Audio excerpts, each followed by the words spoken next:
Hello friends, എല്ലാവർക്കും സഞ്ചാരി solo ട്രാവലിൻ്റെ പുതിയൊരു എപ്പിസോഡിലേക്ക് സ്വാഗതം. നമ്മളിന്ന് പോകുന്നത് തിരുവനന്തപുരം നഗരത്തിനോട് ചേർന്ന് തന്നെയുള്ള അധികം ആരും കാണാത്ത, അധികം ആരും പോകാത്ത അതിമനോഹരമായൊരു സ്ഥലത്തേക്കാണ്. ജഡ്ജിക്കുന്ന് എന്നാണ് സ്ഥലത്തിൻ്റെ പേര്. തിരുവനന്തപുരം ടൗണിൽ നിന്ന് ഏകദേശം ഒരു 8 കിലോമീറ്റർ മാത്രമാണ് ജഡ്ജിക്കുന്നിലേക്കുള്ള ദൂരം. ജഡ്ജിക്കുന്നിലേക്കുള്ള വഴി ഗൂഗിൾ മാപ്പിലെല്ലാം അവൈലബിൾ ആണ്. അപ്പോൾ അതുകൊണ്ട് തന്നെ വഴിതെറ്റുമോ എന്നുള്ളൊരു പേടി ആർക്കും വേണ്ട. ഗൂഗിൾ മാപ്പ് ഉപയോഗിച്ചുകൊണ്ട് തന്നെ നമുക്ക് ജഡ്ജിക്കുന്നിൽ എത്താനായിട്ട് സാധിക്കും. പേര് പോലെ തന്നെ ഒരു കുന്നാണ്.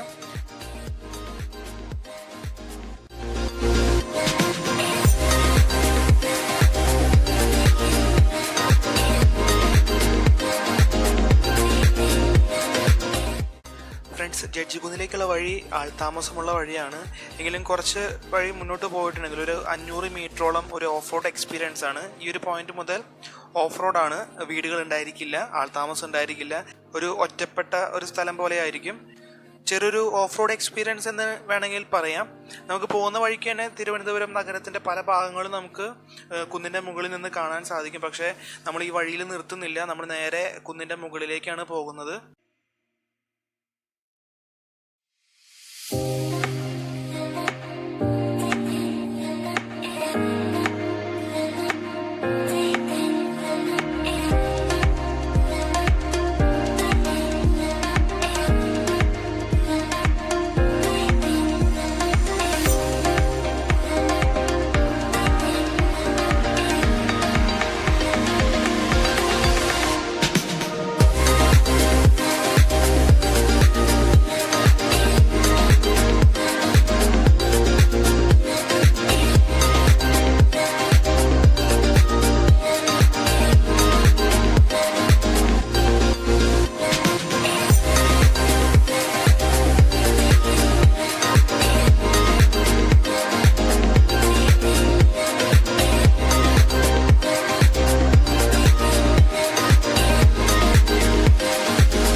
ഫ്രണ്ട്സ്, ഇവിടെ ഇടത്ത് വശത്ത് കാണുന്ന ഈ വഴിയിലൂടെ നമുക്ക് കുന്നിൻ്റെ മുകളിലേക്ക് എത്താം. പക്ഷേ നമ്മളിപ്പോൾ നേരെയുള്ള വഴിക്കാണ് പോകുന്നത്.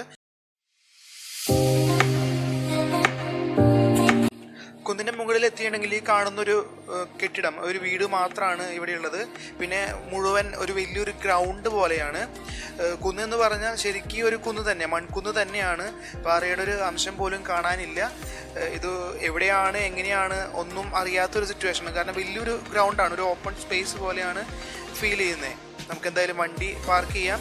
കൂടുതൽ സ്ഥലങ്ങളിലേക്ക് ജഡ്ജിക്കുന്നിൽ നടന്ന് കാണാനുണ്ട്. എന്തായാലും വണ്ടി പാർക്ക് ചെയ്യാനുള്ള സ്ഥലം നോക്കാം.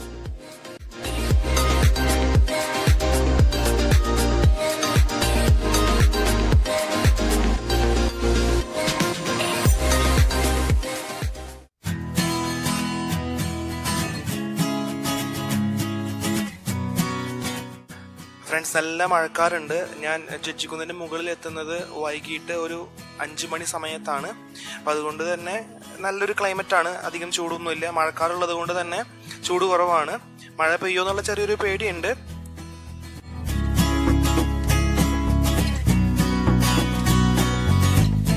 ഇവിടെ റൈറ്റ് സൈഡിൽ കാണുന്ന ആ ഒരു ഭാഗം ആരോ തീയിട്ടിട്ടുള്ളതാണ്. അപ്പോൾ വരുന്നവരൊന്ന് പ്രത്യേകം ശ്രദ്ധിക്കുക. നല്ല ഉണങ്ങി നിൽക്കുന്ന പുല്ലുകൾ ധാരാളം ഉള്ളൊരു സ്ഥലമാണ്. അപ്പോൾ അതുകൊണ്ട് പുകവലി പോലെയുള്ള കാര്യങ്ങൾ മുകളിൽ വന്നിട്ട്, കുന്നിൻ്റെ മുകളിൽ വന്ന് ചെയ്യാതിരിക്കുക.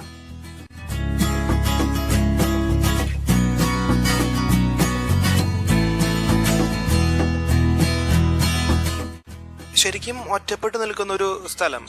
ആരും ഇല്ല, മറ്റു കൂടുതൽ സഞ്ചാരികൾ ആരും വന്നിട്ടില്ല. ശരിക്കും ഒരു വിജനമായി നിൽക്കുന്നൊരു സ്ഥലം. ഒറ്റയ്ക്ക് ശരിക്കും പേടിയാകും. ഉച്ച സമയത്തൊക്കെ വരാണെങ്കിൽ ശരിക്കും പേടിയാവാൻ സാധ്യതയുണ്ട്. കാരണം ഈ പുല്ലെല്ലാം, ഈ ചെടികൾ, 2 സൈഡിൽ നിൽക്കുന്ന ചെടികളെല്ലാം ഏകദേശം ഒരാളുടെ ഹൈറ്റിൽ ഉള്ള ചെടികളാണ്. അപ്പോൾ അതുകൊണ്ട് തന്നെ അതിൻ്റെ ഉള്ളിൽ ആരെങ്കിലും ഇരിക്കുക അല്ലെങ്കിൽ എന്തെങ്കിലും നിൽക്കുന്നുണ്ടെങ്കിൽ നമുക്കറിയാൻ പറ്റത്തില്ല. അപ്പോൾ അതുകൊണ്ട് തന്നെ ചെറിയൊരു പേടിയുണ്ട്.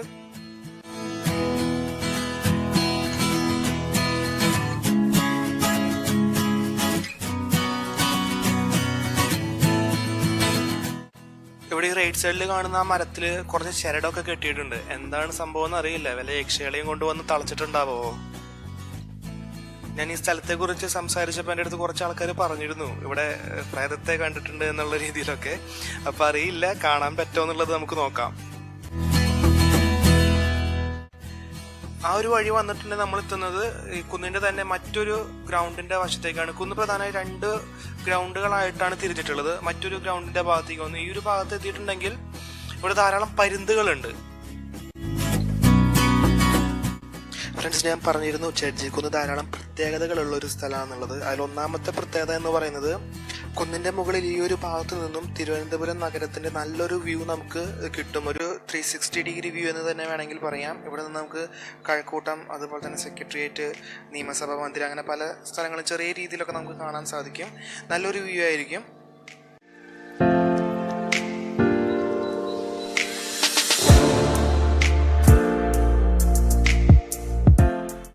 അവിടെ നിന്ന് കുറച്ച് പിറകോട്ട് വരാണെങ്കിൽ ഇവിടെ ഇങ്ങനെ ഒരു സിമിത്തേരി കാണാം. ചെറിയൊരു സിമിത്തേരിയാണ്. താഴെ വരുന്ന വഴിക്ക് ഒരു പള്ളി ഉണ്ടായിരുന്നു. ആ പള്ളിയുടെ സിമിത്തേരിയാന്ന് തോന്നുന്നു. പക്ഷെ അധികം ആരെയൊന്നും അടക്കം ചെയ്തിട്ടില്ല. ചെറിയൊരു സിമിത്തേരിയാണ്. എന്തായാലും അധികം നേരം ഇവിടെ നിൽക്കണ്ട, നമുക്ക് വേഗം പോവാം. വന്ന വഴി തന്നെ തിരിച്ച് നമ്മൾ ഇനി പോവാണ്. നമുക്ക് ജഡ്ജിക്കുന്നിൽ പ്രധാനമായിട്ട് 3 വ്യൂ പോയിന്റ്സ് ആണ് നമുക്ക് കാണാനായിട്ട് പറ്റുന്നത്.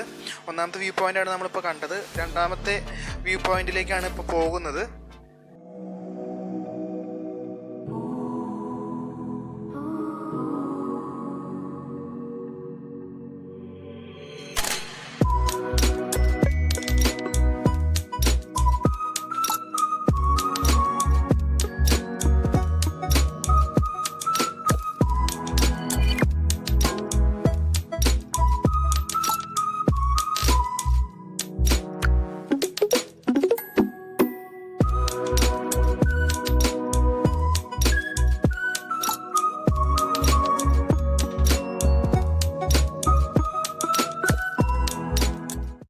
ഈ ഭാഗത്തു നിന്ന് ഇങ്ങനെ പണി തീരാത്ത കുറച്ച് കെട്ടിടങ്ങൾ നമുക്ക് കാണാനായിട്ട് സാധിക്കും.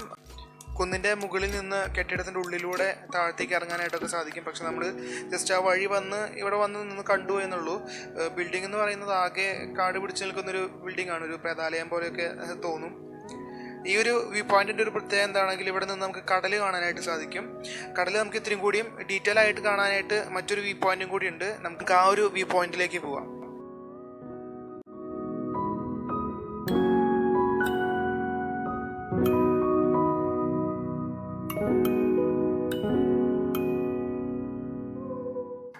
മഴക്കാറിലൊരു വ്യത്യാസമില്ല ഫ്രണ്ട്സ്. നല്ല മഴക്കാറുണ്ട്. മഴക്കാർ കൂടാണ് ചെയ്തിട്ടുള്ളത്. ചിലപ്പോൾ മഴ പെയ്യാം. മഴ പെയ്താൽ പണിയാണ്. ക്യാമറയും ബാഗും എല്ലാം നനയും. നേരെ കാണുന്ന ഈ വഴിയിൽ കൂടെയും കുന്നിൻ്റെ മുകളിലേക്ക് എത്താനായിട്ട് സാധിക്കും.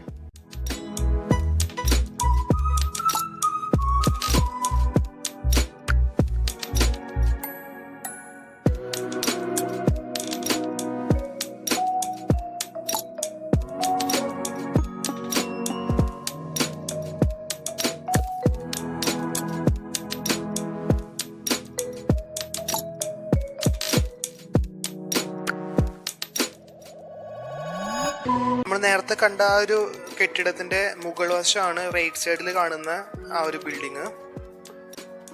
ഇത്തരത്തിലൊരു 3-4 കെട്ടിടങ്ങൾ ഇവിടെ ഉണ്ട്. ഒന്നും പണി പൂർത്തിയാക്കിയിട്ടില്ല.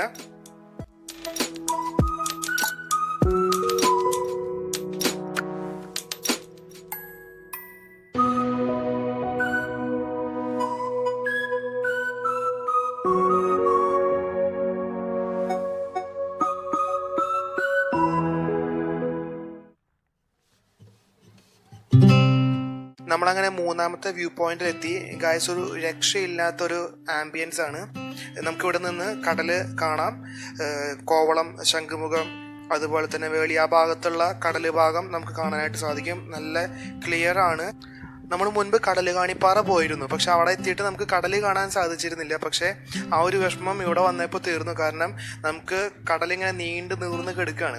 ഗൈസ്, ഈവനിങ് വരാണെങ്കിൽ ഇത്രയും കൂടിയും നന്നായിരിക്കും. നല്ല ഭംഗിയായിരിക്കും. സൂര്യാസ്തമയം കാണാൻ സാധിക്കും.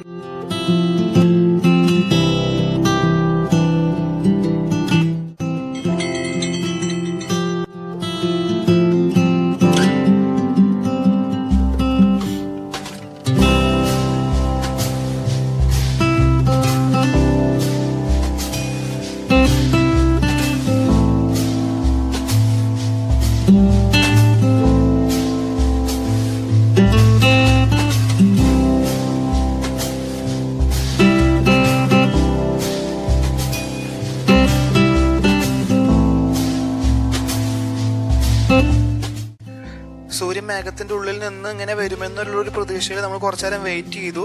പക്ഷേ വന്നില്ല. പക്ഷെ ആ മേഘത്തിൻ്റെ ഉള്ളിലൂടെയുള്ള ആ സൂര്യവട്ടെല്ലാം വരുന്നത് കാണാൻ നല്ല ഭംഗിയായിരുന്നു കേട്ടോ ഫ്രണ്ട്സ്.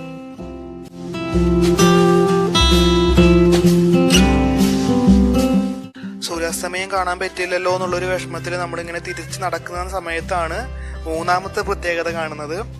എയർപോർട്ടിൽ നിന്ന് പറന്നുയരുന്ന വിമാനങ്ങൾ നമുക്ക് ജഡ്ജിക്കുന്നിൽ നിന്ന് വളരെ വ്യക്തമായിട്ട് കാണാൻ സാധിക്കും. നല്ല വലിയ രീതിയിൽ തന്നെ, വലിപ്പത്തിൽ തന്നെ നമുക്ക് കാണാം.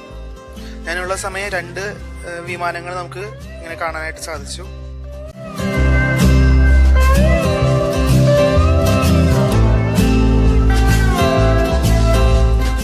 വിമാനം പറന്നുയരുന്നത് നോക്കി നിന്ന ഒരു സമയത്തൊന്നും സൂര്യൻ പുറത്തേക്ക് തല കാണിച്ചു.